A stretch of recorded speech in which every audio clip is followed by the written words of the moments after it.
Everyone good? All right, give us 2 minutes.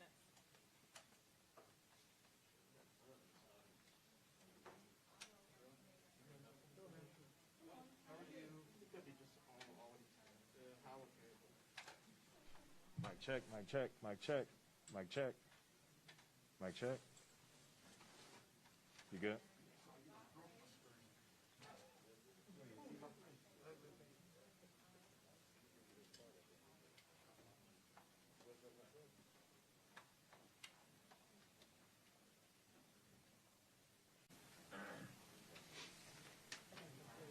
All right, thank you. Appreciate it.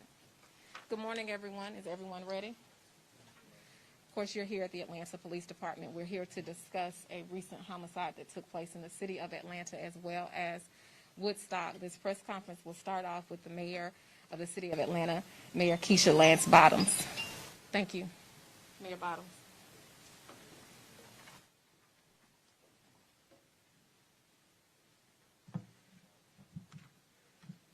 Good morning. Good morning, everyone. I'd first like to begin by offering my condolences to the family, friends, and colleagues of those who were killed and injured on yesterday. I can't say enough about the seamless coordination of law enforcement, many of whom you will hear from this morning. We have joining us Chief Rodney Bryant from the Atlanta Police Department, Deputy Chief Charles Hampton from the Atlanta Police Department, Lieutenant Mark Rowley from the Georgia State Patrol, Sheriff Frank Reynolds from the Cherokee County Sheriff's Office, Captain Jay Baker from Cherokee County Sheriff's Office, FBI Special Agent in Charge Charles Hacker, Kurt Erskine, Acting U.S. Attorney for the Northern District of Georgia. You won't hear from all of them, but you will hear from some of them this morning to provide additional details. Yesterday was a tragic day across our state. As many of you all know, there were several victims who were tragically killed on yesterday, and our thoughts and prayers remain with those families.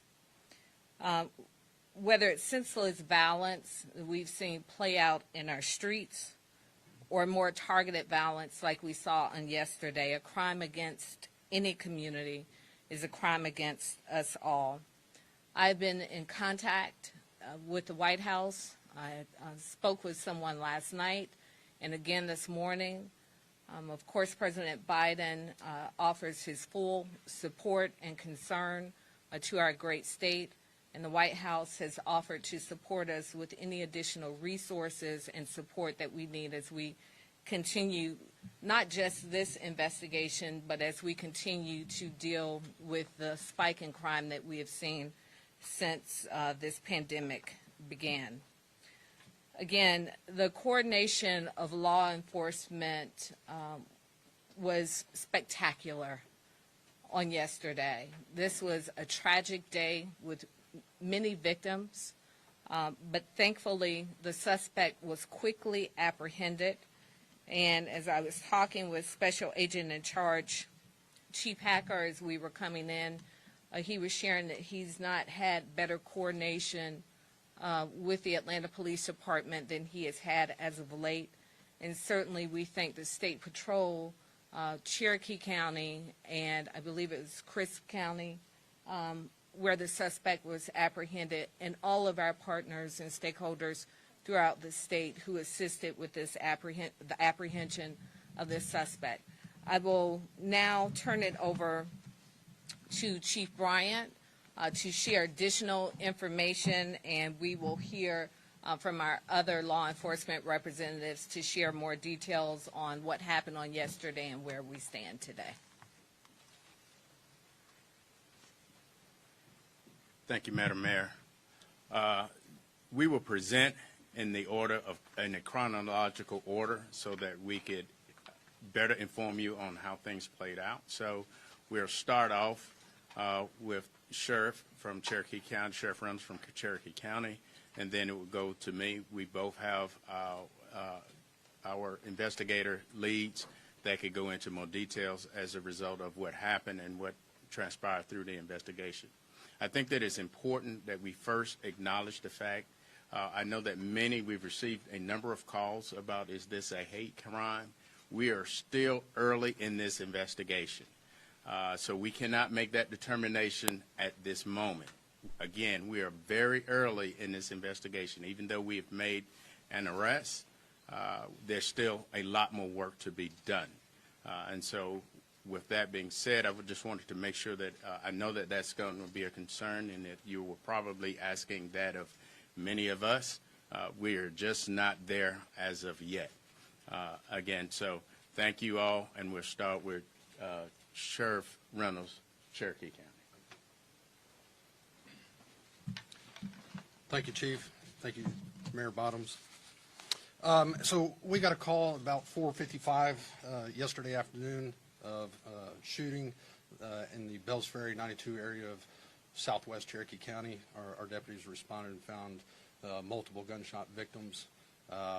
We were able to quickly identify a potential subject from video footage. Captain Jay Baker is here with me. He's going to be able to answer some questions as well. We were able to put that out on our social media. Shortly thereafter, we were contacted by members of the family indicating that may be their son, and so we met with them. And I was there speaking with the family. They're very distraught, and they were very helpful in this apprehension. We were able to track his phone. Sheriff Billy Hancock from Crisp County is a fellow sheriff and good friend of mine. I reached out to him, anticipating the movement into his county. He was able to coordinate with the Georgia State Patrol and set up a position to intercept our suspect, and that's precisely what they did, a coordinated effort. Sheriff Hancock coordinated with the Georgia State Patrol to quickly pit the vehicle in order to prevent a pursuit. I'd like to echo the mayor and the chief in that it was a lot of collaboration between our police departments, the sheriff's office, and the FBI. FBI has been fantastic. They always are. Anything that we needed, they were there throughout the night. And our community. I mean, we're mostly a bedroom community. And I think last year we had one murder. We don't have a lot of crime in that area, so this is a shock to all of us. Captain, am I missing anything? Just maybe about some of the comments he made. We did interview him last night. He is currently in our facility at the Cherokee County Adult Detention Center. We were able to interview him with the Atlanta Police Department and FBI. He made indicators that he has some issues, potentially sexual addiction, and may have frequented some of these places in the past. But as the chief indicated, it's still early on. We still have a lot of things to process, and so he should be at an arraignment tomorrow at some time early morning to late morning, and we will keep you up to date. We have a press release that Captain Baker has put together available to our media folks. If you don't have that, I think we have some printed copies that he'll be happy to give to you. I'm happy to answer any questions that you may have at the moment. So are you saying, when you talk to the suspect, he says he has sexual addiction, but I'm sure you asked him, was this racially motivated? Was this racially motivated? As the chief indicated, it's still early, but the indicators right now are it may not be. It may be targets of opportunity. Again, we believe that he frequented these places in the past, and may have been lashing out, and part of that is in your media packet as well. But the working theory is a sexual addiction issue rather than a racial profile. During our interviews, we asked that specific question, and that did not appear to be the motive. Yes. Thank you. Thank you, ma'am. I appreciate that. I'll turn it over to the next person.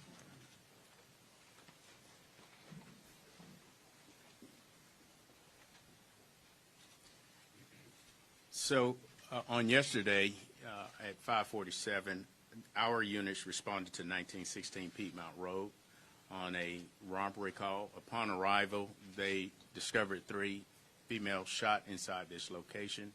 While investigating that location, they received another call at 1907 Piedmont Road, where they found another female shot inside that location. Both locations were massage parlors, and at that time, we recognized that we had information previously put out by Cherokee County that they had a similar incident occurring in their jurisdiction.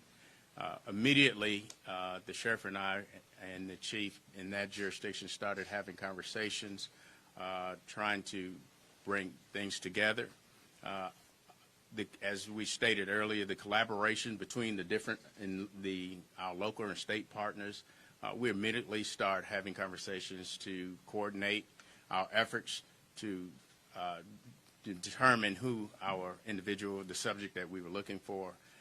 I'd be remiss if I didn't acknowledge the quick response of the Sheriff Department identifying, getting their photo and putting that picture out so that we could get a quicker response in identifying the person that was the suspect in this type of incident.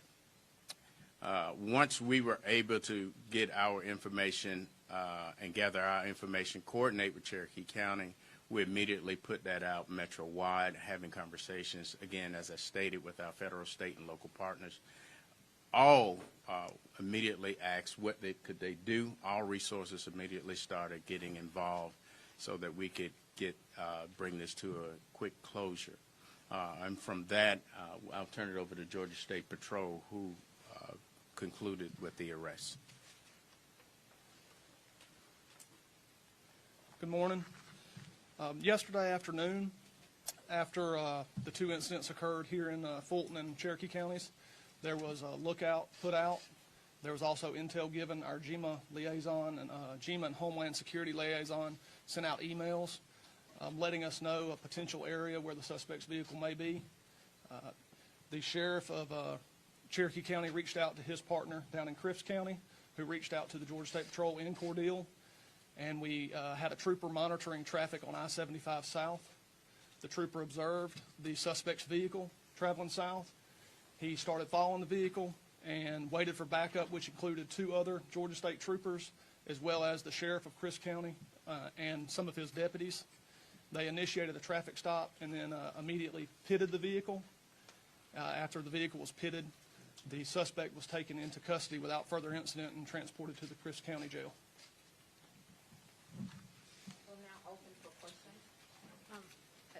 I do want to add one thing that was not mentioned. I believe Captain Baker shared with us that they determined that the suspect was on his way to Florida, I believe, and perhaps to carry out additional shootings. So again, it really speaks to the coordination and the quick response from law enforcement. For as tragic as this was on yesterday in Metro Atlanta, this could have been significantly worse.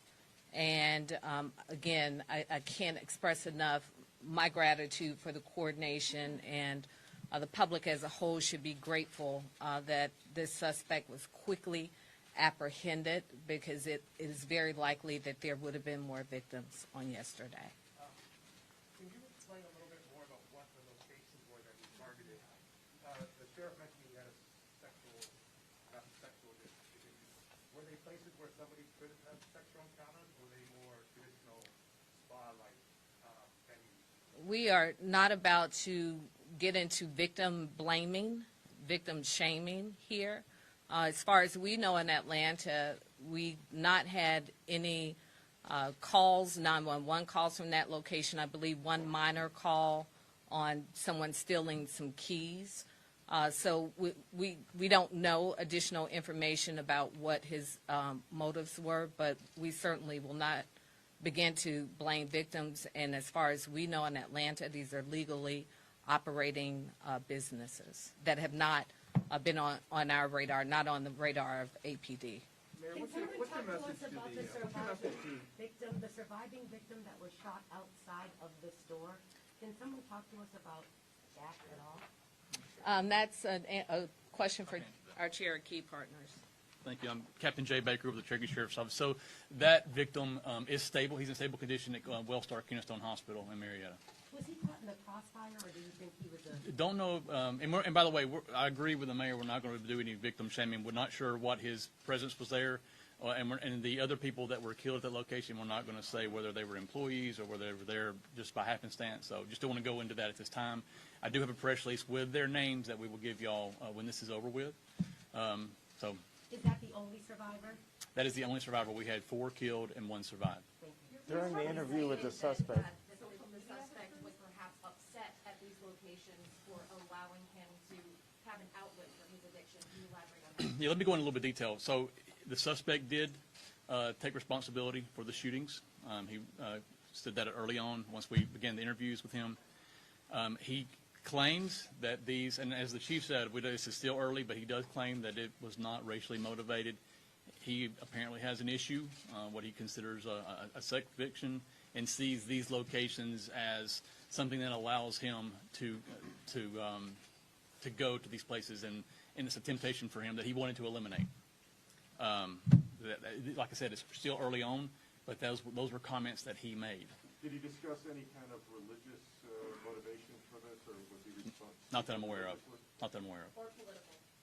None political. I've heard nothing about politics. Any sense of his social media history? Is that something you've been able to look up? That's something that investigators, and they've been working on it along, and that's certainly one of the things they'll be doing. Sheriff, did you have the sense that he understood the gravity of what he did? I spoke with investigators that interviewed him this morning, and they got that impression that yes, he understood the gravity of it, and he was pretty much fed up and kind of at the end of his rope, and yesterday was a really bad day for him, and this is what he did. Remorseful?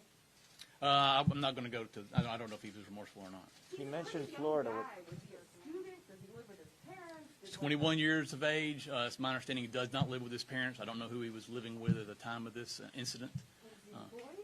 I'm not aware of that either. That's some of the things. Just 2 questions. Just to be clear, the suspect has admitted to the shooting event. Yes. Second, yes, he has. Yes. And secondly, there was an indication that the family notified you.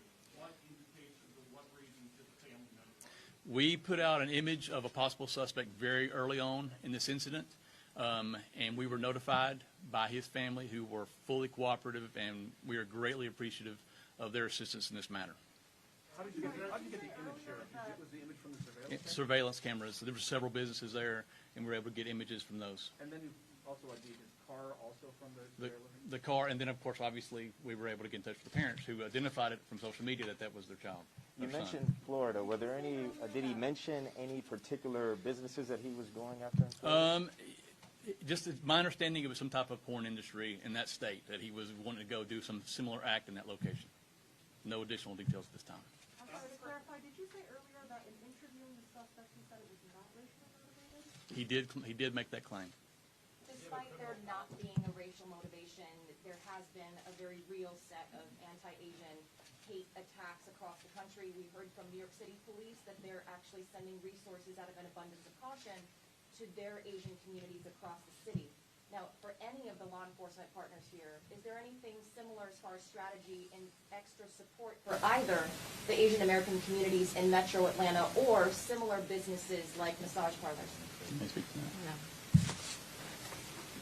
So obviously, whatever the motivation was for this guy, we know that many of the victims, the majority of the victims, were Asian.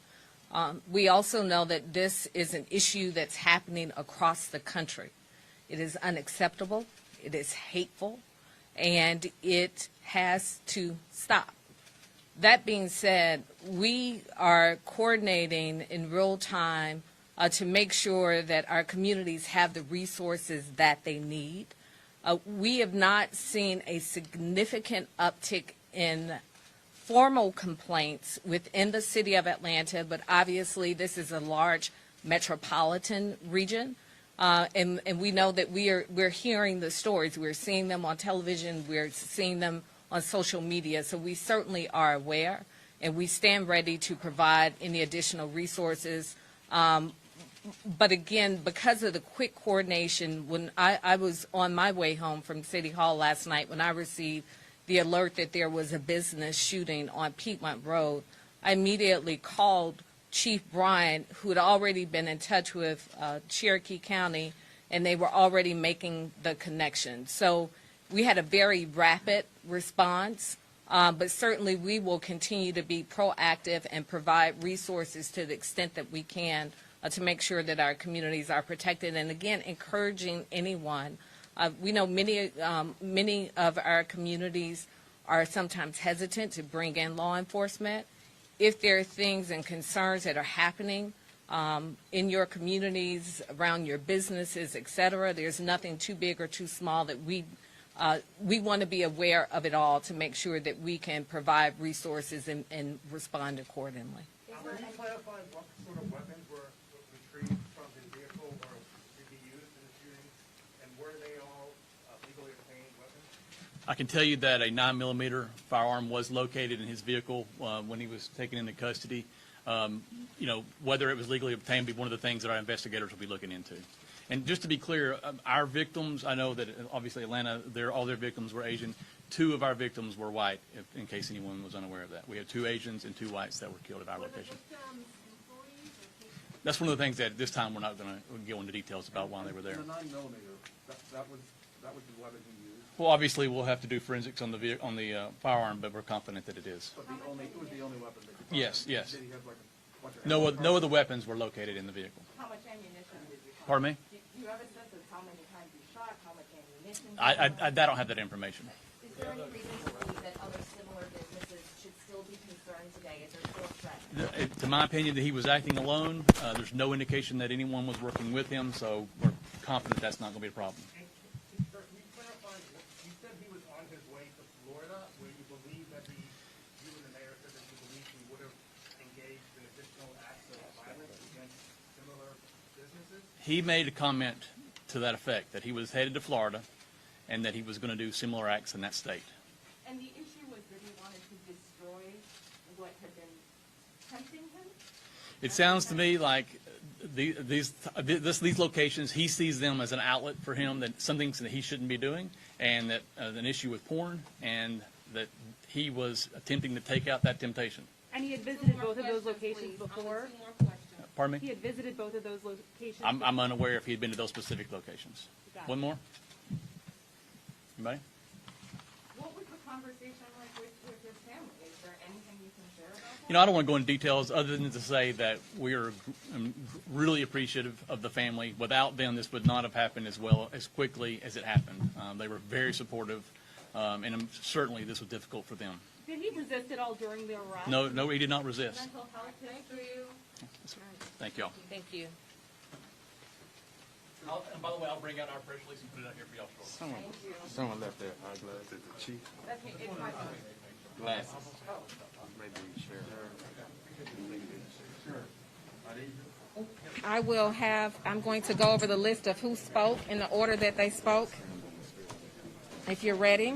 And I'll have the spelling will be on the table, but it's not necessarily in the order that they spoke in. Of course, the first person to speak was Mayor Keisha Lance Bottoms. The second was Chief Rodney Bryant of the Atlanta Police Department. The third person was Sheriff Frank Reynolds of the Cherokee County Sheriff's Office. Fourth person was Lieutenant Mark Riley of the Georgia State Patrol. And fifth was Captain Jay Baker of Cherokee County Sheriff's Office. Mark Riley. And I'll have the list over on the table. It's just not in the same order, but the names are on the list.